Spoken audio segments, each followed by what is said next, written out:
Hi guys, कैसे हैं आप लोग। आई होप आप सब बढ़िया होंगे।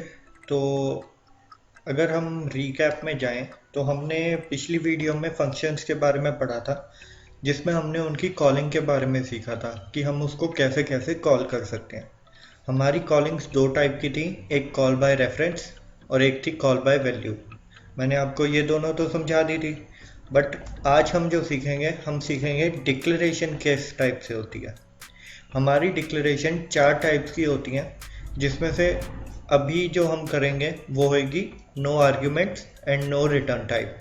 उसके बाद मैं बाकी तीनों समझाऊंगा आज ही, बट हम एक एक करके सीखेंगे, जिससे हमें पता चलता रहेगा कि कौन सी लाइन या कौन सा प्रोग्राम हमारा किसके लिए है। तो हम सबसे पहले स्टार्ट करते हैं। मैं आज आपको थोड़ा जल्दी समझा दूंगा, हम बाकी को कॉपी पेस्ट करके करेंगे। मैं आपको मेन डिफरेंस भी बता दूंगा उनमें क्या होता है, तो आपको आइडिया हो जाएगा कि कौन सी कैसी होती है। तो हम सबसे पहले डबल बैक स्लैश लगा लेते हैं। बैक स्लैश जो दो बार हम लगाते हैं वो एज अ कमेंट वर्क करती है सी के कंपाइलर में। सी के कंपाइलर में जब भी हम ये चीज़ लगाते हैं तो कंपाइलर उसे एज अ कमेंट लेता है।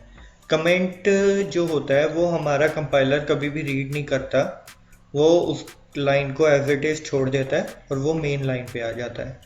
तो ये हम इसलिए यूज़ करते हैं ताकि हमें पता चल जाए कि ये चीज़ किस लिए है।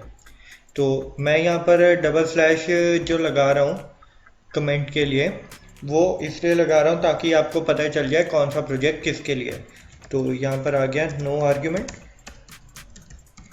And no return type. तो यहाँ पर मेरा सबसे पहला प्रोग्राम शुरू हो रहा है। तो इंक्लूड कराया मैंने stdio.h को। उसके बाद कोनियो ऐड कराऊंगा मैं।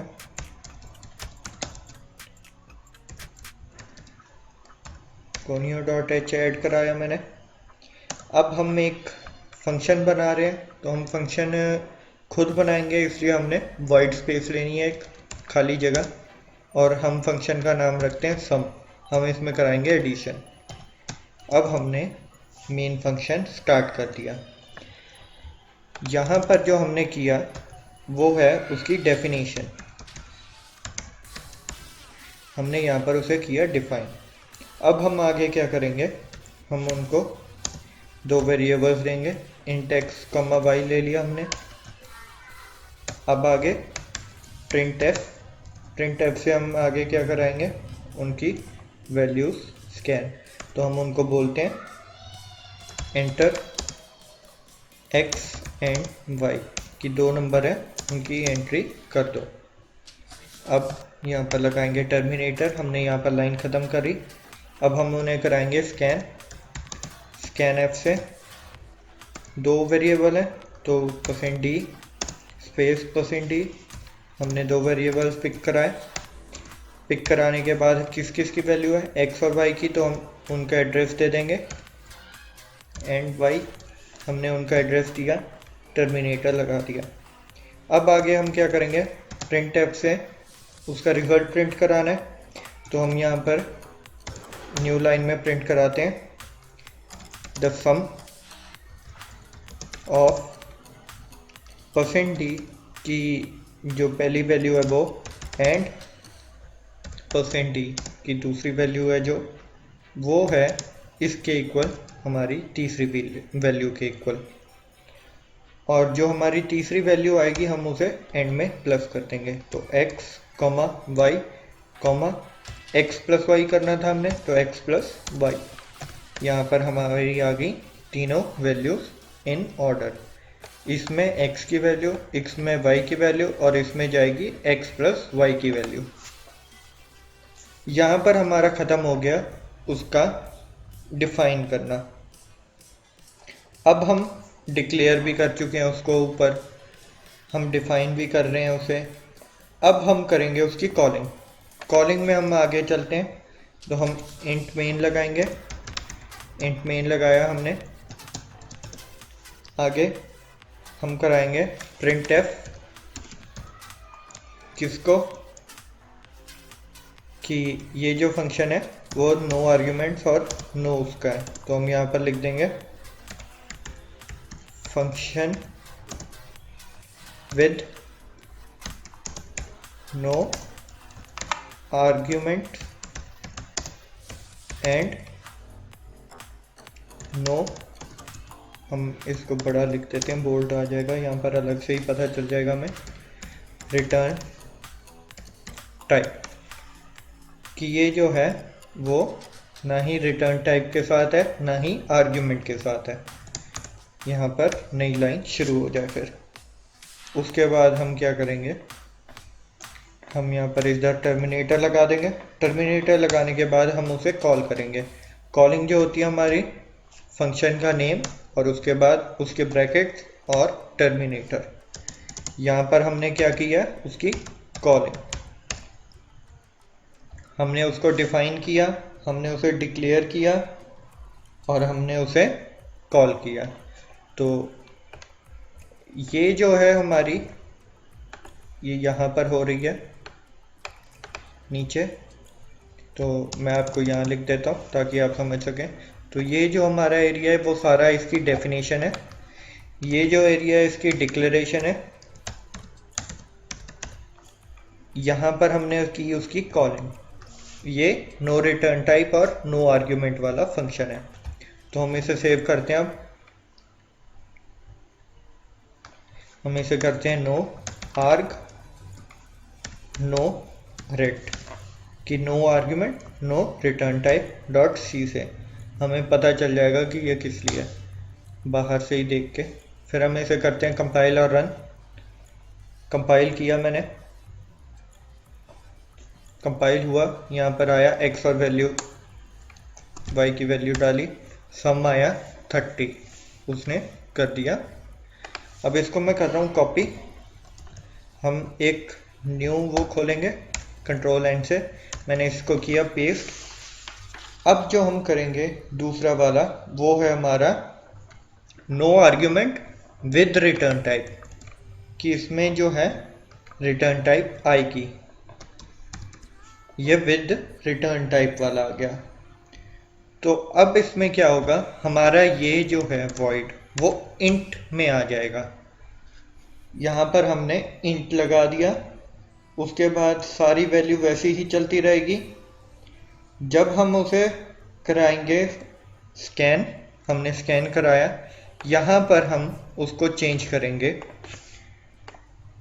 ये लाइन की जगह यहाँ पर आएगा रिटर्न।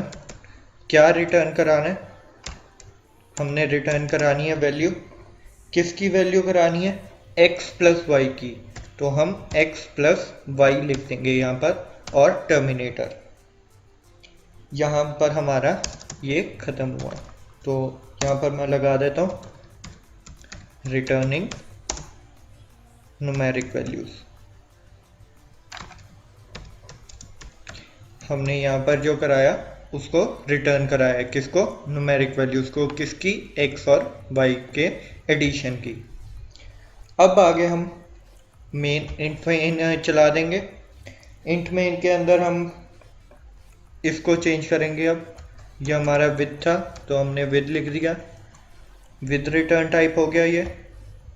उसके बाद हमने सम को कॉल किया एज इट इज सम। हमने इसमें थोड़ा सा अलग किया, सम जो है हमारा वो डायरेक्ट कॉल नहीं हो सकता क्योंकि इसमें रिटर्न टाइप है। तो हम इसमें लेंगे इंट, एक वेरिएबल ले लेते हैं s के नाम से, जिसको हम अलॉट करेंगे s पे, कि ये जो s है वो सम के फंक्शन को कॉल करेगा। अब इसके बाद हम यहाँ पर जो लिखेंगे वो आएगा प्रिंट एफ, कि प्रिंट हो रहा है, क्या प्रिंट हो रहा है, यहाँ पर न्यू लाइन में प्रिंट कराएंगे हम दी सम ऑफ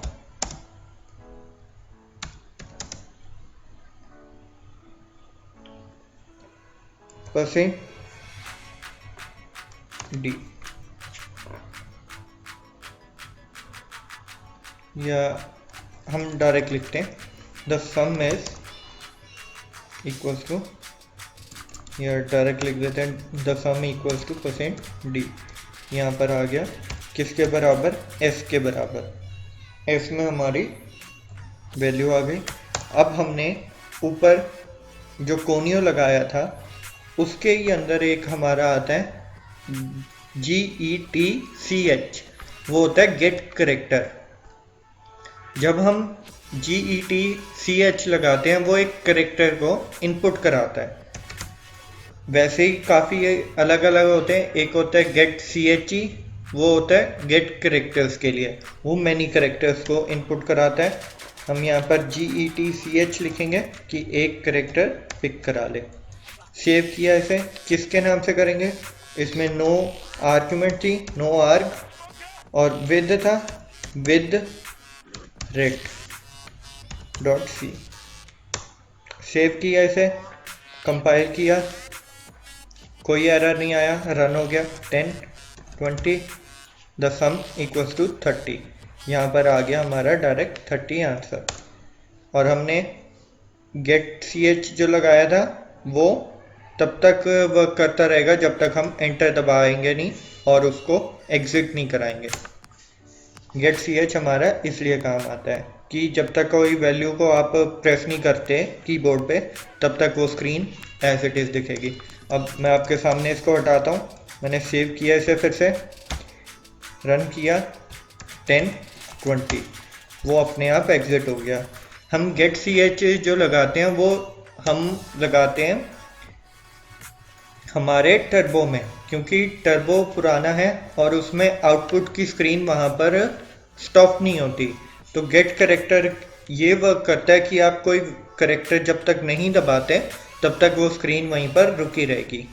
पर डेव में हमें इसकी ज़रूरत नहीं होती, तो मैंने जस्ट समझाने के लिए वो वर्क कराया था। नेक्स्ट हम जो करेंगे, फिर से करते हैं इसे कॉपी, ऑल को कॉपी किया मैंने, यहाँ पर पेस्ट किया। ये हमारा जो है वो है with argument and no return type, तो यहाँ पर आ जाएगा with argument and no return type. ये जस्ट ऊपर हमारे कमेंट है, ये फंक्शन में काम नहीं कर रहे, ये जस्ट सिर्फ हमारे आइडिया के लिए। अब हम क्या करेंगे, यहाँ पर हमने इंट ले लेंगे सम में, कि हम ले रहे हैं इंट किसको, हम ले रहे हैं a और b को। यहाँ पर a, इंट b, ये हमारे दो वेरिएबल्स हमने ले लिए इसके अंदर। अब हम क्या करेंगे, हमने इसके अंदर भी वैल्यूज देनी है, तो हमने ली हुई है x और y पहले से। अब हम क्या करते हैं, हम यहाँ पर वैल्यू को असाइन करते हैं। जो हमारी x में वैल्यू है वो a से आएगी, कि a में जो वैल्यू हम इंटर कराएंगे वो हमारी x में जाएगी, और y में जो वैल्यू जाएगी वो b से जाएगी। हमने कराया इसे। अब हम क्या करते हैं, यहाँ पर हमें यहाँ पर इन चीज़ों की अब ज़रूरत नहीं, तो इनको मैं करता हूँ डिलीट। printf की ज़रूरत है हमें, तो ये लाइन मैं रख लेता हूँ, इसको एडिट करते हैं हम यहाँ पर कराएंगे उसका सम को प्रिंट। तो यहाँ पर आएगा हमारा सम, न्यू लाइन से दिखाए वो, इसलिए द सम ऑफ नंबर्स, ठीक है, दो नंबर्स थे इसलिए इक्वल्स टू %d। अब हमने ये लिख लिया। यहाँ पर हम उनका कराएंगे एडिशन, x प्लस y, कि ये वो दो वैल्यू थी वो यहाँ पर आएंगी। उसके बाद as it is int main function use करेंगे हम यहाँ पर अब इसकी फिर से ज़रूरत नहीं है, हटा दिया इसे। printf में लिखा हमने function with arguments and no return type. हम इसे नो वैल्यू भी कहते हैं, no return value, but return type भी सही है, तो आप कंफ्यूज मत हो जाना, दोनों सेम ही हैं। उसके बाद हम क्या करेंगे, हम यहाँ पर वैल्यू को एंटर कराएंगे।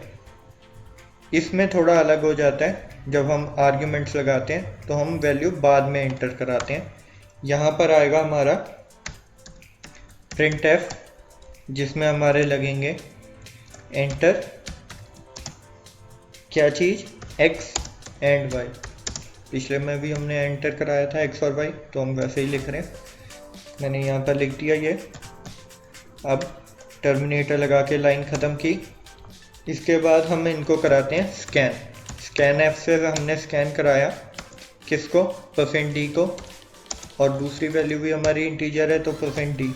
यहाँ पर आएगी हमारी वैल्यू एड्रेस में, उनकी x की और एड्रेस ऑफ y। हमने इनको यहाँ पर स्कैन करा लिया। फंक्शन में हमने जो सम यूज़ किया है तो हमारे यहाँ पर आएगा सम। हमने a और b का यूज़ किया था और उनको बाद में हमने x और y के बराबर किया था, तो हम यहाँ पर लिखेंगे x, y, और यहाँ पर टर्मिनेटर लगा के इसको करते हैं सेव। किसके नाम से, ये विद था, तो हम यहाँ पर लिखेंगे विद arg और नो रिटर्न टाइप, तो नो ret। ठीक है, .c से सेव करते हैं। अब मैंने इसे सेव किया, कंपाइल किया। यहाँ पर एरर दिखा रहा है कुछ, ज़रा देख लें इसे, क्या एरर है। अनडिक्लेयर है, ओके, अनडिक्लेयर है, मैंने ध्यान नहीं दिया, मैंने यहाँ पर उनको डिक्लेयर नहीं किया। हमने यहाँ पर इनको डिक्लेयर भी करना है, किसको, इंट x और y को, तभी तो वो यहाँ पर वर्क करेंगे, नहीं तो यहाँ पर a और b ही वर्क करते। बट हमें मेन वैल्यूज़ चाहिए तो हम इनको एंटर कराएंगे। सेव किया, कॉमा रह गया, सॉरी। अब रन कराया हमने, 10, 20, हमारा आंसर आ गया। अब देख सकते हैं मैंने जो फंक्शन यूज़ किया उसके ब्रैकेट्स के अंदर ये लाइन लिखी है, ये हमारी है आर्ग्यूमेंट, और यहाँ पर हमने इसको भी यूज़ किया। तो यहाँ पर हम void लिखते हैं, तो void जब हमने लिया तो ये कोई भी रिटर्न टाइप नहीं रहा। वो जो अभी मैंने इंट लगा के किया था वो हमारा दोनों का हो गया, विद आर्ग्यूमेंट और विद रिटर्न टाइप। बट हमने विद आर्ग्यूमेंट और नो रिटर्न टाइप किया तो ये कोई भी रिटर्न टाइप नहीं दे रहा, void में है।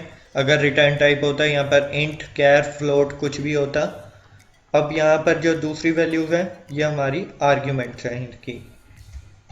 अब इसे मैं करता हूँ फिर से कॉपी, न्यू फाइल, यहाँ पर किया मैंने इसे पेस्ट। इसके बाद हम क्या कर रहे हैं, हम करेंगे विद आर्ग्यूमेंट और विद वैल्यू, रिटर्न वैल्यू। तो ये भी सेम ही है, बस यहाँ पर हमारा जो आएगा वो इंट आ जाएगा सम के अंदर, int a, int b normally वैसे ही रहेगा, इंट xy और उसकी वैल्यू। फिर हम यहाँ पर कराएंगे इनकी वैल्यू को रिटर्न, क्योंकि हमने रिटर्न टाइप में लिया। रिटर्न कराएंगे किसकी वैल्यू को, x प्लस वाई की वैल्यू को। x प्लस वाई हमने रिटर्न कराया। कमेंट चेंज कर देते हैं, विद में है ये तो विद, हमने इसको रिटर्न भी करा दिया। आगे हमने मेन फंक्शन चलाया। मेन फंक्शन में हम 3 अब लेंगे, 3 में एस भी आ जाएगा एक हमारा, जो कि हमें सम को शो कराने में मदद करेगा। सम जो होएगा हमारा वो एस के बराबर आएगा, कि हमारी जो वैल्यू है सम की वो एक्स वाई ऐसे है नॉर्मली। बाकी सारा वही रहेगा सेम एज इट इज़, जो हमारा एंटर है ये भी, और यहाँ पर आ जाएगी हमारी वैल्यू विद के साथ, कि ये विद रिटर्न टाइप है। यहाँ पर हमने किया। अब हम आगे इनका रिजल्ट भी तो प्रिंट कराना है, तो हम करेंगे प्रिंट एफ किसको, कि ये जो सम है वो, तो यहाँ पर न्यू लाइन में दिखा दे ये सम ऑफ नंबर्स किसके बराबर है, परसेंट डी के, और परसेंट डी में वैल्यू किसकी आनी चाहिए, एफ की, तो हम यहाँ पर लिख देंगे एफ। यहाँ पर ये ख़त्म हुआ, कोई गार्बेज ना उठाए तो रिटर्न किसको, 0 को। सेव किया किसके नाम से, विद आर्क विद रिटर्न, तो विद रेट डॉट सी से सेव किया। इसे कंपाइल करते हैं ताकि कोई एरर तो नहीं रह गया, चेक करने के लिए। नहीं आया एरर, 10 20 आंसर आ गया 30। ये हमारी डिफरेंट टाइप्स ऑफ फंक्शन की डिक्लेरेशन थी कि हम कौन कौन से टाइप से कर सकते हैं। कल जो मैं सिखाऊंगा आपको वो है रिकर्जन। रिकर्जन के बारे में अभी थोड़ा सा बता देता हूँ, आप थोड़ा सा देख लेना उसके बारे में। रिकर्जन क्या होता है, हम एक ही फंक्शन में उसी फंक्शन को कॉल करने के लिए दूसरा फंक्शन यूज़ करते हैं। C++ इसमें काफ़ी एनहांस हो जाती है, बट C में जहाँ तक वर्क कर सकता था तो रिकर्जन वहीं तक वर्क कर रहा है। बाकी उसको मैं क्लियरली कल समझा दूंगा आपको। पुरानी वीडियोस अगर देखनी हो हमारी कि हमने क्या क्या किया है, तो उसके लिए ऊपर आई बटन है, उस पर क्लिक करना है, आपको पूरी प्लेलिस्ट मिल जाएगी पुरानी वीडियोस की। और नई वीडियोस के लिए नीचे सब्सक्राइब दिए गए बटन को दबा दो और साथ में जो बेल आइकन है उसे दबा दो, ताकि आपको न्यू वीडियो की नोटिफिकेशन भी मिलती रहे और नई वीडियो देखने को भी मिलती रहे। आज के लिए बस इतना ही। Thank you.